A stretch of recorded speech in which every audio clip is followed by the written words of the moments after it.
Hi, I'm Tony. Welcome to So Lounge. Today I'm going to teach you the difference between ironing and pressing. Now, before we get started and get into all the details, you need to have an iron and an ironing board for either of these techniques. So when you're buying an iron, make sure it's a nice heavyweight iron, not super lightweight, but not so heavy that you're going to blow out your wrist or elbow. And you want to make sure that there are a lot of steam functions on it. So you want different steam settings so you can do less steam for lighter weight synthetic fabrics and heavier steam when you're using cotton and wool. And we'll take a closer look in just a minute.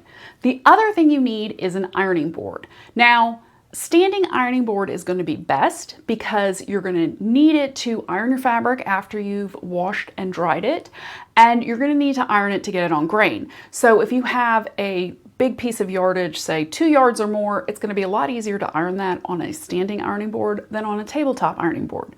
But if you don't have enough space, tabletop ironing board is definitely the way to go, or one of those ironing boards that hangs on a door and then folds down.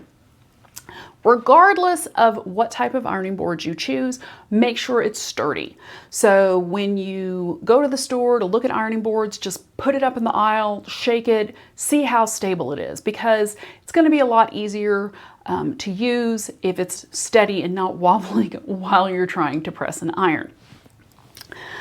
So I'm going to show you the differences between ironing and pressing and when to use each. Let's head over to the ironing board for a closer look. So I'm at the ironing board, and you may be able to see that this ironing board looks really tall. This is a professional ironing board. It's a little bit wider and taller than most ironing boards, and I'm 5'5", so it's coming up almost up to my waist. Regardless of the type of ironing board you buy, especially if it's a standing ironing board, make sure that the height is adjustable to something that's comfortable for you. Some ironing boards are a lot lower than others, but they are adjustable to one extent or another.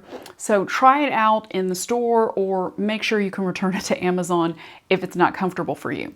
The last thing you want is to have a backache because you're bending over this, ironing your fabric or pressing while you're sewing. Makes things a lot more difficult. Other thing to keep in mind is you do not have to spend a lot of money on an iron. When I was in college, my professor loved Rowenta irons. They're about $100 each, and yes, they are great, but you can get a really good iron for a lot less money. This is a Shark iron. It was about $35 at Target a few years ago, and I bought it because it's heavy, but also because it has a lot of different steam settings. In addition, it's got a button for an extended steam burst, which I can hit it with extra steam whenever I need it. This is really great when you are using cotton or wool, and it's a lot heavier fabric, and you really need to get some steam in on there. So let's go in for a closer look, and I'm going to show you the different features of the iron so you'll know what to get when you buy one. So this is a close-up of my Shark steam iron, and it's very steamy. I'm going to turn that down. So this is the steam dial, and it starts at 0, and then you have light steam, kind of medium steam, heavier steam, and super, super heavy steam. So it also has a self-clean feature, which most irons do. And then this is the extended steam burst button. So even if you're not buying this iron, most irons do have all of these options. There's also a spray nozzle, though I tend to use that one a lot less than the steam function. Next, we're going to go into the specifics. Most irons have multiple settings for different types of fabric. So the lowest setting is going to be, nylon, and that is obviously appropriate for nylon. Wool and silk is kind of in the middle. I would say that you could iron wool a lot higher than this, up on the cotton setting if you wanted to, but silk definitely is just a little bit kind of in the middle range. Polyester is next. It is also a synthetic fiber, but it's a lot more durable than nylon. And at the very, very top with the max steam is linen and cotton, which are the definitely heaviest weighted fibers that can take a lot of heat. I'd also put wool up there, but we'll get to that when we get to it. So as you can see, my iron is steaming. Most irons today come with an automatic shutoff feature. So once this has been sitting, it will switch to auto off down here. And that's just an additional safety feature. Also, if you leave your iron horizontally for too long, it'll also shut off. So just things to keep in mind when you are purchasing an iron. So now that we've covered the different features you want to look for in an iron, let's talk about actual ironing.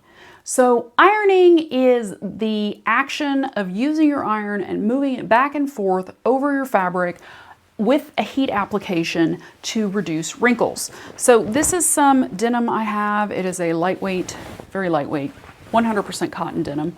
And as you can see, it is very, very wrinkly right now. I threw it in the dryer and then I just folded it and didn't bother to iron it. So my iron is on cotton and I have that steam turned up very high. And I'm just going to move it back and forth over my fabric, applying the steam feature. That's what that little hissing is. And I'm just gonna go back and forth over the fabric. And when you're doing this, it is better to go from the wider parts of your ironing board and not really mess with this pointed area. Because once we go through the whole length of the fabric, we're gonna have to flip it and come back up the other side. So this is, say, the first step, and we've got that nice and ironed. I'm going to iron this top edge real quick.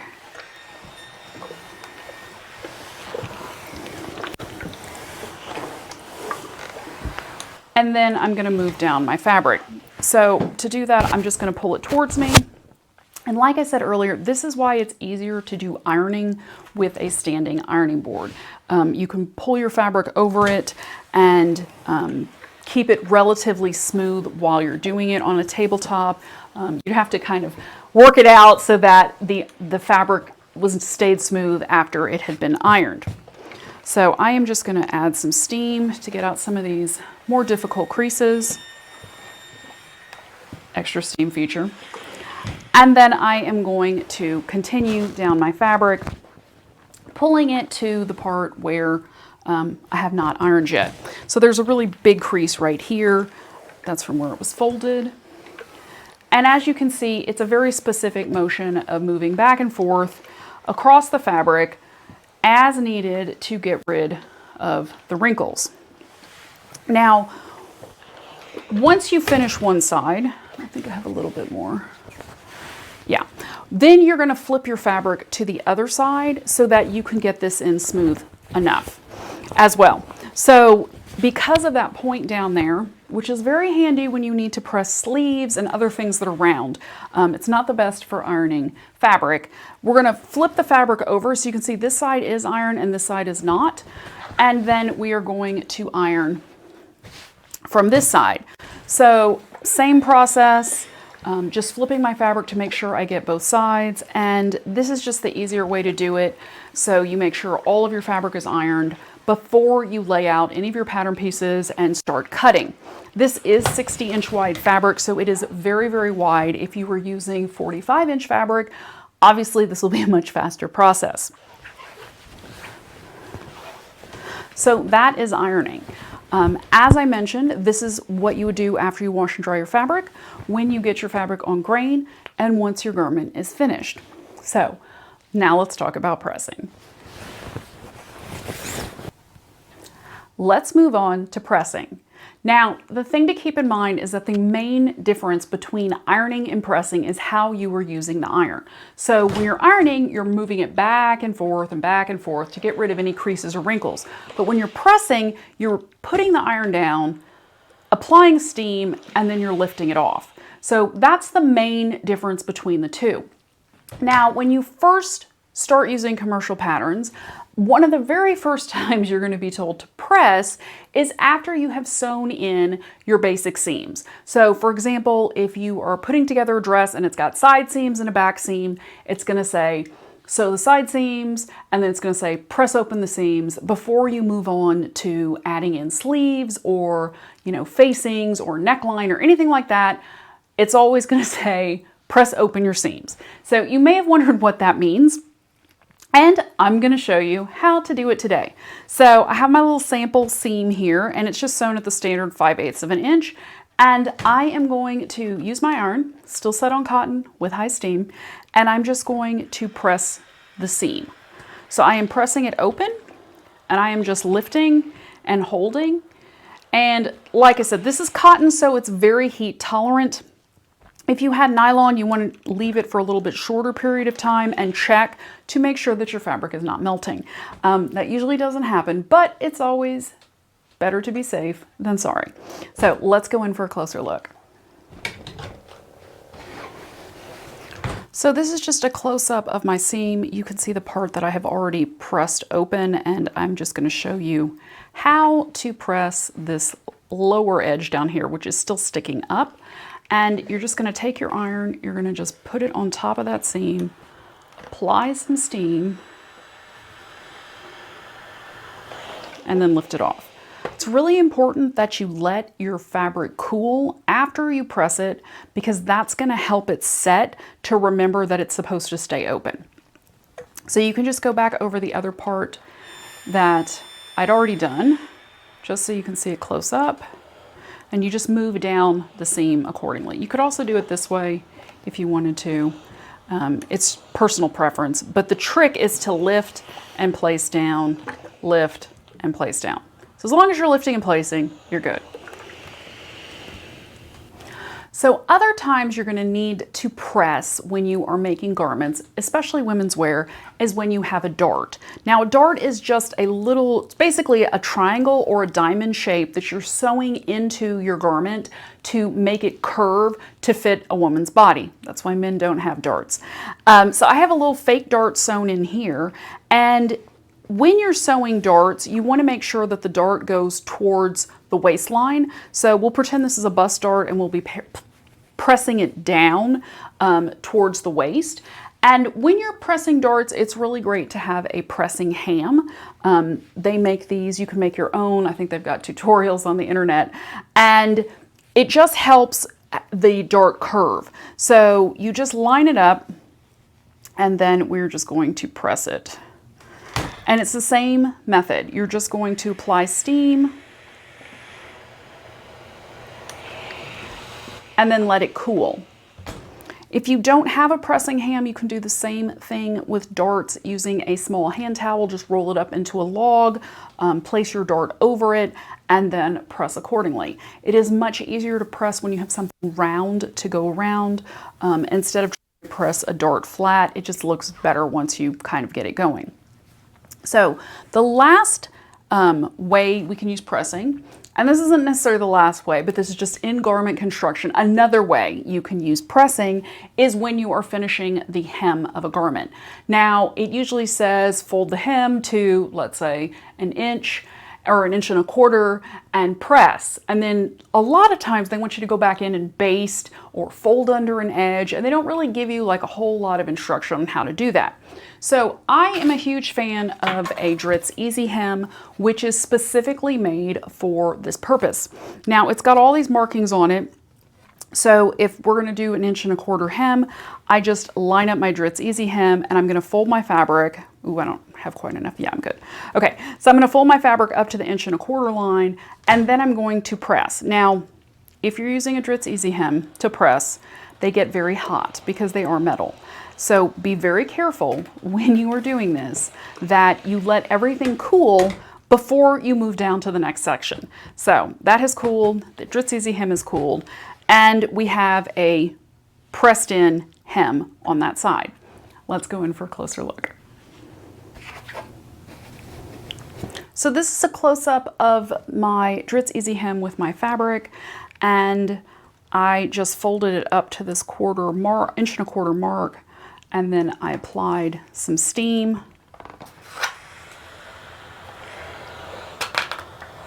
to get it pressed. Now you can see that the steam is collecting on the Dritz EZY Hem, so be careful, it is hot. And if you don't have a Dritz EZY Hem, you can just use a hem gauge for the same sort of process. So we'll set that to 1.25 inches, and then we will just fold our fabric We get to about 1.25 inches. You're going to do the exact same thing and just press. Be careful you move your hand out of the way because the steam does come out under the edge of the iron and it hurts when you get burned. So that is a pressed in hem. You can see how well it's going to hold. It's nice, and now that it's cooled, it's going to stay that way. And if you had to, say, roll down the top edge, so you know that's part of the instructions to fold that top edge 1/4 inch, you could go back in using your hem gauge and fold that 1/4 inch. I usually unfold it and then fold it this way because it's a little bit easier. So I put in my 1/4 inch and then I iron this edge, press this edge, not iron, we're pressing, we're not ironing. Press this top edge and then I move down to the next section, fold it up, get my 1/4 inch going, come back, press some more, apply some steam, let it cool.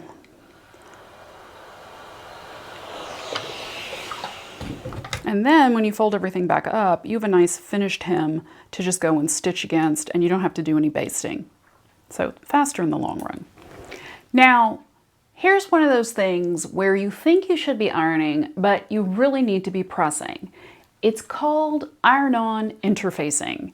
And interfacing helps stabilize different parts of your garment. So you use it in collars and cuffs and necklines and facings, and also for plackets with buttonholes. And it comes in two types. It comes in sew in and iron in. And you never want to use sew in because it's a pain. You got to sew it all in and it's just more work. But the iron in kind isn't actually ironed in. You try and iron interfacing, it's going to bunch up and make a mess, and it's not going to lay flat against your fabric, which totally defeats the entire purpose. Now, when I was in college, my professor told me, don't use iron in, it never lays smooth, it never works, always use sew in. So I did, until I took some sewing lessons, and my teacher told me the trick is pressing. So you have to apply the right amount of heat to make the interfacing stick, and you have to press it, not push the interfacing around on top of the fabric, because then yes, it is going to bunch. So I'm going to show you how to do that today. I'm going to actually show you both methods. So we are going to use some scraps, and I have some lightweight interfacing scraps that I always just have lying around. And I am just going to lay this out. And let's start with the right way to do this. So you take your iron, and if you just gently press and apply steam, as you're pressing, you want to make the little dots on the interfacing disappear. Now, the good news is that interfacing comes with plastic instructions attached to the yardage when you get it cut. So when they ask you if you want those instructions, say yes. Most interfacing can be pressed in without a damp press cloth, but some does recommend it. So make sure, depending on the kind you're using, that you're doing it the right way. So I've just pressed this in on this side. I actually think I'm going to grab some scissors and cut off this other side, and then I'll move it over a little bit. And I will iron in. I will iron that piece to kind of show you the difference in what it's going to be. So we've got our first piece. It's nice and pressed, nice and smooth.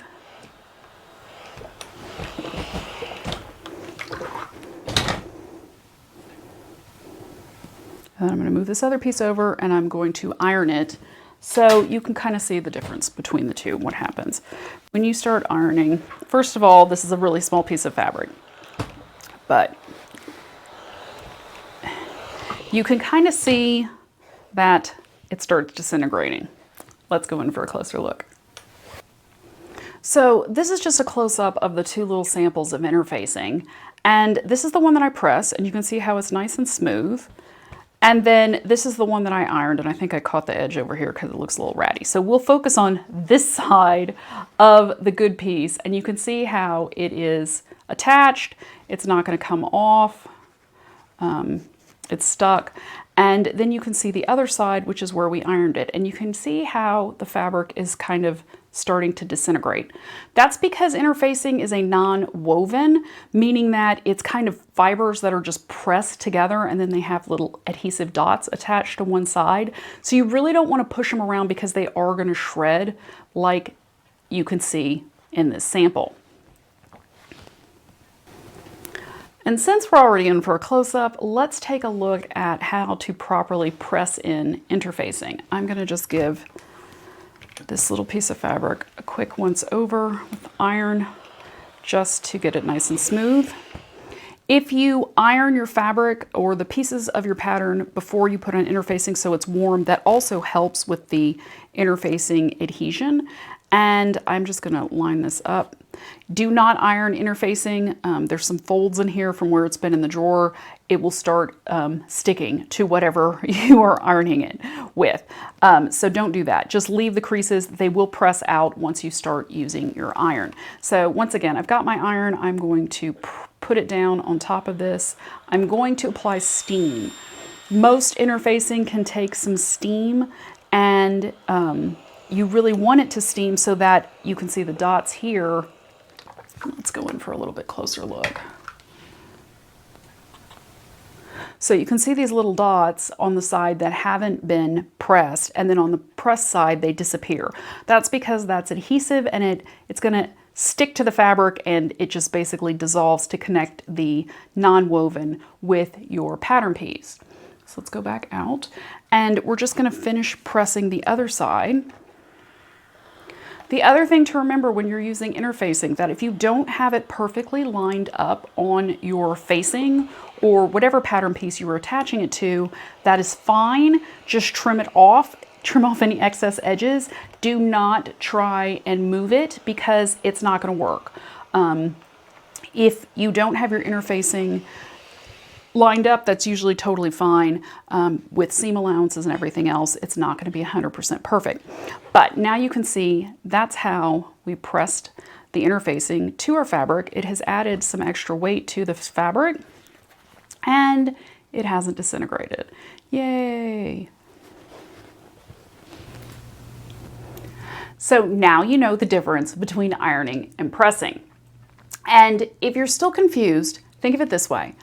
The only time you iron is before you cut out your pattern pieces or once your whole garment is finished. That's it. That's the only time you're going to iron. You're going to get your fabric nice and smooth during the prep process and lay out all your pattern pieces. And then you're going to iron your garment once it's all sewn together and ready to be worn.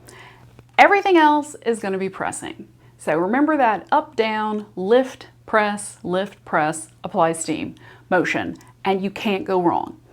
And don't forget, iron in interfacing should never be ironed. It's always going to be pressed in.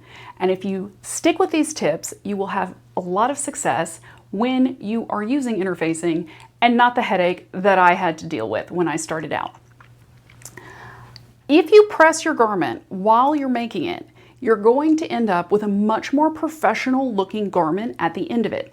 Pressing open all your seams, pressing your darts in the right direction, having nice stiff interfacing and crisp hems will just give you more of that store-bought look, or couture if that's what you're going for. If you've enjoyed this video, be sure to click like and subscribe to my channel so you never miss a stitch. And if you want more tips and tricks from Sew Lounge, click the link in the description and get 7 insider sewing tips delivered straight to your inbox. It's everything a beginner needs to know when you're starting to sew. Until we meet again, happy sewing!